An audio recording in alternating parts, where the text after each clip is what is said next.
hey, Zaslav makes all these moves, doesn't get a peek from Hollywood. Chapek fires one executive and everybody loses their minds. That kind of stuff, right? That's true. That's a good point. That's true. I mean, Zaslav is firing like half a dozen people left on a daily basis. Yeah, he's firing people right and left unceremoniously, by the way. Like all the trades love to say that. Oh, he was fired unceremoniously, Peter Rice was. Is Zaslav throwing a party for all these people he's firing? I certainly expect not. I'm sure that it's just like, see ya, right? Pink slip, there you go.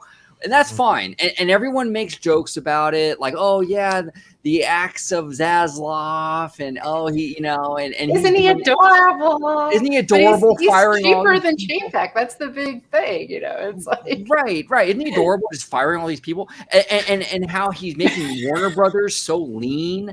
It's always framed in like this positive thing. And then Chapek fires one dude and it's the end of the world. End of the world. And the funniest thing, too, the narratives in the trades is so like transparent. Like you could totally see it. There's this big narrative right now that like Bob Chapek fires one of his rivals. Oh, well, Peter Rice was in the running to replace Bob Chapek. So clearly that's why he fired him. This is the narrative that I think, in my opinion, is total bullshit. Because look, firing Peter Rice doesn't accomplish anything. It's not like firing him, Peter Rice no longer becomes a rival. Disney, we've already seen, and it's been heavily rumored, that Disney's looking outside of the company. Tom Staggs, who hasn't worked for Disney in years, is being rumored to replace Bob Chapek. So just because Peter Rice now doesn't work for Disney doesn't mean that he can't replace Chapek. So this whole notion that like Chapek fixes it by firing Rice is bullshit. Yeah. And then they're ignoring that the board was involved. So if the board was actively looking at candidates, it makes no sense they would support and be involved firing one of the candidates. It's just, they're not addressing that. No one's answering that in all these headlines and everything. It's just well, it's Zaslav and other people are the golden children, and then you got Chapek out there on the island, like we said, early in this discussion. It's he's challenging kind of this Hollywood establishment structure and this, oh well, it's our town kind of thing, and it's like every single time I see the trades freak out over Chapek, I kind of smile inside because it's like, he's freaking them out. Exactly, you're freaking them out, and I think it's well deserved, to be quite frank. Well, and here's the thing too, and a lot of people look, you don't make it to where Chapek is by being a sweetheart of a guy. Right. I got news for you. Walt Disney was not a sweetheart of a guy either, and I'm not saying Chapek is in the same league as Walt Disney. Okay, I'm not nowhere close. But these men and these women that climb this ladder and become very powerful, whether it be Walt Disney, Steve Jobs, whoever it is Hillary Clinton, whoever, they don't get to those positions by being super nice and letting people walk all over them. Chapek is cutthroat, and he has to be where he's at. Steve Jobs was cutthroat. Walt Disney was cutthroat. These people get to where they are because they are cutthroat. Go watch HBO Max's series Succession. Okay, this is how the corporate culture works.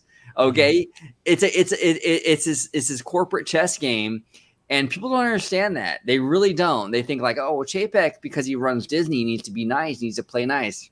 Not really. Walt Disney didn't play nice. He had the persona on the camera. Yes, absolutely. The optics. Behind the scenes, though, Walt Disney was a go-getter. He was cutthroat. He was not this sweetheart little wallflower. It's crazy. It's crazy.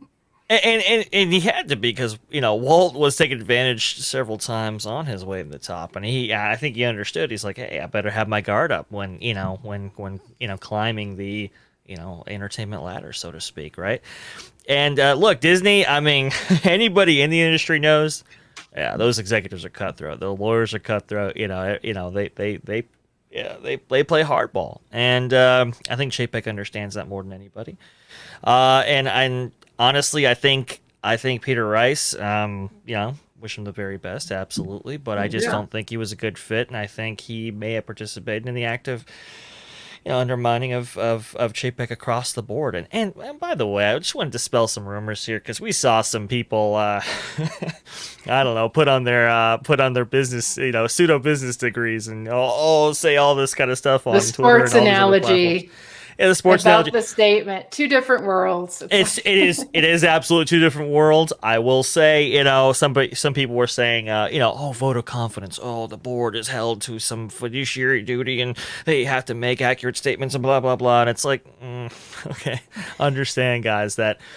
Vote of confidence. That's not exactly legal terminology, right? That's not legally binding precedent. Oh, They have to okay. follow from here to perpetuity. Now, So it's like in the middle, kind of. The truth is in the middle. It's kind of in the middle. It's not the kiss of death like the sports analogy. I won't say, but it's also. It doesn't bind them legally for the month, the quarter, so forth. They can make moves if they want to, right? That just means that they have vote of confidence with him today. And I do think they. I do think they do. I do think they also put out that statement to kind of, keep Wall Street kind of like, hey, we're not making too big of changes, but we are making the necessary changes to put us in the right direction. So and I just kind of want to Iger. get that out. Yeah. Oh, absolutely a message to Iger. But that's not necessarily Wall Street. That's, the Hollywood kind of complex right there. Like, hey, look, listen, stop effing around with us kind of thing. And I think I think that's what's going to occur going forward. I personally believe. I think Chapek's going to take the reins here. In Sector 2. Malfunction in Sector 2. All droids will be shut down for reloading of labor programs. Stand by for power disconnect.